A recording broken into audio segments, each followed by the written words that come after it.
Hi folks. My name is Ankit Tomar और मैं आपके साथ 12th CBSE board crash course share करना चाहता हूँ, जिसमें मेरा पर्पस ये है कि आपको एक तरह तो से एग्ज़ाम के फियर से बाहर निकालूं, और दूसरा ये कॉन्फिडेंस मिले कि कंसेप्चुअल नॉलेज अगर ठीक से हमने ग्रिप कर लिया तो हम किसी भी तरह का क्वेश्चन हैंडल कर सकते हैं। ठीक है। इस कोर्स के बारे में मैं आगे धीरे धीरे आपको बताऊंगा।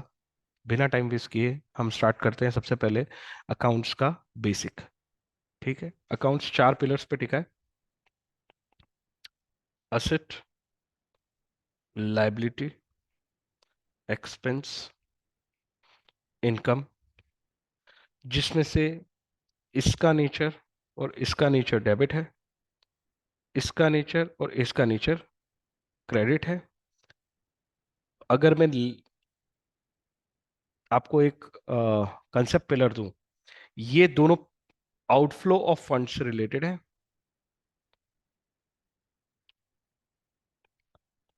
और ये दोनों इनफ्लो ऑफ फंड्स से रिलेटेड है।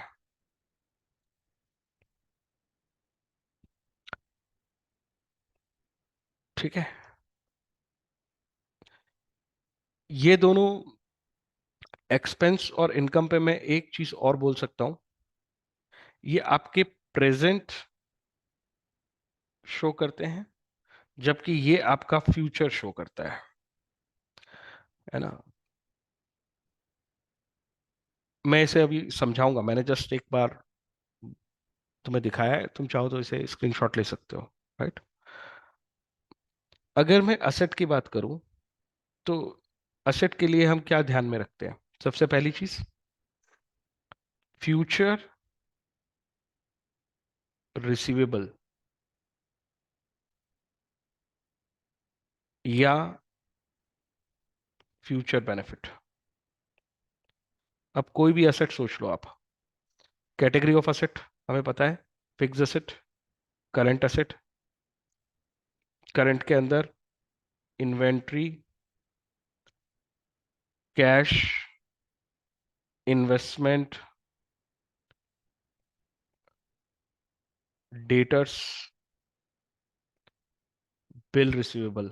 इस तरह के असेट्स हो सकते हैं। फिक्स असेट्स में मशीनरी, बिल्डिंग, एटसेट्रा। ये पूरे बिजनेस ओरिएंटेड होते हैं। मतलब हम बिजनेस प्रोसेस जब अप्लाई करते हैं तो ये असेट्स क्रिएट होते हैं। जब हम स्टॉक खरीदते हैं तो इन्वेंट्री बनती है। जब हम सेल्स करते हैं तो या तो कैश मिलता है, या डेटर बनता है, या बिल रिसीवेबल मिलता है, या इन्वेस्टमेंट करते हैं। और आप देखो, जब मैंने इसे कहा तो मैंने कहा कि असेट जो है वो फ्यूचर रिसीवेबल, फ्यूचर बेनिफिट है, और ये पेमेंट से रिलेटेड है। डेफिनेटली हमने ये पेमेंट्स किए हैं जिनका बेनिफिट हमें फ्यूचर में मिलने वाला है, उसे हम असेट्स कहेंगे। ऐसे पेमेंट्स जिनका बेनिफिट हमें फ्यूचर में मिलने वाला है। आपने स्टॉक खरीदा जिसको आप बाद में बेचोगे। ठीक है। मैन्युफैक्चर करके बेचोगे या एज इट इज बेचोगे। आप ट्रेडिंग करते हो तो एज इट इज बेच दोगे, और अगर आप मैन्युफैक्चरिंग बिजनेस में हो तो उस स्टॉक से आप फिनिश गुड्स बनाओगे और फिर बेचोगे। जब बेचोगे तो अगर आपने उधार पे बेच दिया, क्रेडिट पे बेच दिया, तो फिर डेटर है, और डेटर से आपको पैसा बाद में मिलेगा।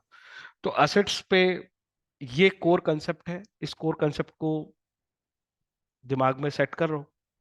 और जब भी कोई आइटम आपको या ट्रांजैक्शन आपको देखने को मिलता है, बिजनेस में जो भी ट्रांजैक्शन हैपन हुआ, उसमें देखो क्या फ्यूचर बेनिफिट है। अगर फ्यूचर बेनिफिट है तो वहां पे एसेट क्रिएट हो रही है। इसका जस्ट अपोजिट होता है लाइबिलिटी।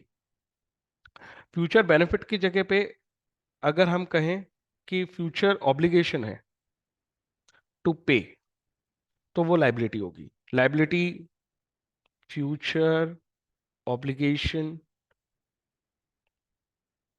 और अमाउंट पेबल, ये लाइबिलिटीज होती हैं। हम बिजनेस में पैसा लगाते हैं, कौन कौन सी लाइबिलिटी हमें मिलती है? Honours fund. पार्टनरशिप है तो पार्टनर्स ने पैसा लगाया, प्रोप्राइटरशिप है तो सिंगल पर्सन ने पैसा लगाया। अगर कंपनीज है तो शेयर होल्डर्स ने पैसा लगाया। जिसने भी पैसा लगाया वो ऑनर्स फंड कहलाएगा। जिसने रिस्क ली, those who take risk are owners. Other liabilities, जिसके अंदर दो पार्ट में आप बांट सकते हो, नॉन करंट लाइबिलिटी और current liability. Non current liability का मतलब जिसका पेमेंट या ऑब्लिगेशन टू पे मोर देन 1 ईयर पे जा रहा है, जिसे हमें 1 साल बाद पे करना है, लॉन्ग टर्म में पे करना है। और अगर हमें विद इन अ ईयर पे करना है, with in this accounting cycle हमें कोई चीज पे करनी है, तो फिर करंट लाइबिलिटी। तो असेट और लाइबिलिटी को लेके दो चीजें क्लियर हो गई कि ये बिल्कुल अपोजिट है। अपोजिट है इसलिए हमने इनके नेचर अपोजिट बनाए। एक का नेचर क्रेडिट दिया, जबकि दूसरे का नेचर डेबिट दिया। असेट का नेचर डेबिट दिया और लाइबिलिटी का नेचर क्रेडिट दिया। अपोजिट है इसलिए कॉन्ट्रास्ट है। इसको ही डेबिट क्यों दिया, इसको ही क्रेडिट क्यों दिया, इसका कोई सेंस नहीं है। एक को राइट हैंड साइड दे दी, एक को लेफ्ट हैंड साइड दे दी, सिंपल। ठीक है। इसी तरीके से ये क्योंकि फ्यूचर फ्यूचर की बात कर रहे थे, अगर हम प्रेजेंट प्रेजेंट की बात करें, है ना, आउटफ्लो इनफ्लो पे भी समझ सकते हो। देखो लाइबिलिटी हमें फ्यूचर में पेबल है, आज पैसा मिला बाद में देना है। ठीक है। असेट आज पैसा दिया, जिसका बेनिफिट बाद में मिलेगा। जो फ्यूचर कनेक्शन है वो असेट लाइबिलिटी है। और जो प्रेजेंट में सॉर्टेड आउट हो गया, सेटल्ड आउट हो गया, वो इनकम एक्सपेंस है। आपने पैसा दिया जिसका बेनिफिट ऑलरेडी रिसीव कर चुके हो। पैसा दिया, आउटफ्लो। पैसा देने पे दो ही चीज हो सकती है, असेट या एक्सपेंस। फ्यूचर बेनिफिट मिलेंगे, असेट। उसका बेनिफिट ले चुके हो, एक्सपेंस। पैसा आया, वो मेरा अभी ही राइट है। मैंने जो पैसा लिया उस पर मेरा राइट है। अगर मेरा राइट है, वो ड्यू हो चुका है, तो इनकम। और अगर मेरा राइट अभी नहीं है, बाद में मुझे उससे राइट मिलेगा, मतलब मेरे लिए ये चीज, पैसा तो आ गया बट मेरा राइट नहीं है, लाइबिलिटी। सिंपल। इनफ्लो आउटफ्लो पे भी समझ सकते हो, है ना। और नेचर पे तो तुम जानते ही हो, मैं जानता हूँ कि सभी 11th पढ़ के आए, अकाउंट्स का नॉलेज है। मैं जस्ट एक ब्रश अप कर रहा हूँ। ठीक है। राइट। तो इन दोनों का नेचर प्रेजेंट टेंस पे चल रहा है, एक्सपेंस और इनकम का। इसके कितने सारे एग्जांपल हो चुके हैं और तुमने इसके अकाउंट्स बनाए हैं, सारे एग्जांपल्स तुम जानते हो। ट्रेडिंग अकाउंट बनाया, परचेज एक्सपेंस है। ठीक है ना। फ्रेट एक्सपेंस है। उसके बाद तुमने पीएनएल अकाउंट बनाया, उसके अंदर बहुत सारे नाम लिए तुमने, डेप्रिसिएशन, सैलरीज, लॉस। ठीक है। सिर्फ पैसों से इसको नहीं देखते, जबकि हम इसे लॉसेस और गेन्स में भी देखते हैं। तो एक्सपेंस और इनकम में एक्सपेंस के साथ लॉसेस को भी कंसिडर करते हैं और इनकम के साथ गेन्स को भी कंसिडर करते हैं।